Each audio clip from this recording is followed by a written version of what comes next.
Distal humerus fractures classified by Jupiter classification. Type 1 is high T, type 2 is low T, 3 is Y, H type, medial lambda, triplane, multiplanar T type. The H type is related risk of AVN. Regarding the treatment, undisplaced fractures can be managed conservatively, immobilized in supination for lateral condyle and pronation in medial condyle. The goal of range of motion is functional range of motion, that is 30 degrees. Open lateral flexure is mostly advised to have improved early function of and range of motion of the elbow to avoid stiffness. Plating can be parallel and 90-90 plating configurations. Both are supported. Approach can be triceps splitting, triceps sparing, tricipital or transolecranon osteotomies may be employed in different potential advantages and disadvantages. Ulnar transposition has not shown to decrease the incidence of ulnar symptoms, and surgical fixation of multifragmented osteoporotic fractures can be very challenging, sometimes indicated total elbow arthroplasty or hemiarthroplasty in case there is only fracture involving the humerus. Regarding the surgical fixation, the Orders cross principles confirmed by Sanchez Sotole should be employed. The principle is get it moving and as early as possible. So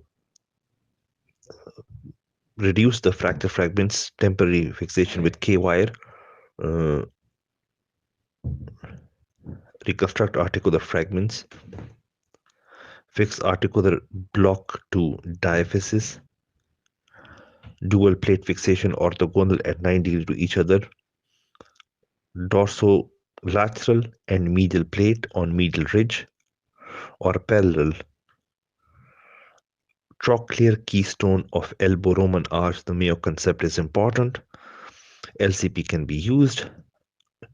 Wound and soft tissue in the cast for 1 week for soft tissue healing, and then allow early range of motion exercise to avoid stiffness.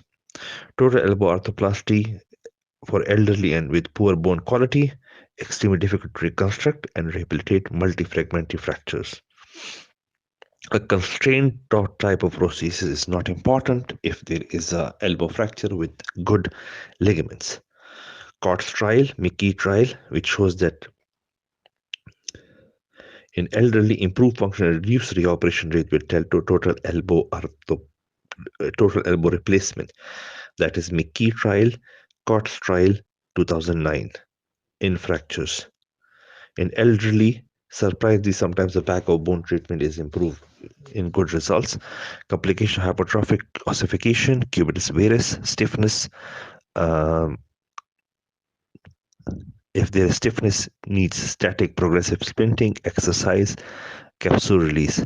Release of posterior band of ulnar collateral ligament is to improve the range of motion. Release of posterior band of ulnar collateral ligament.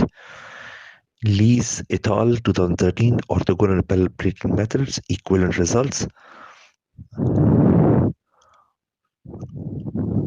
No difference between the transposition of ulnar nerve in these cases.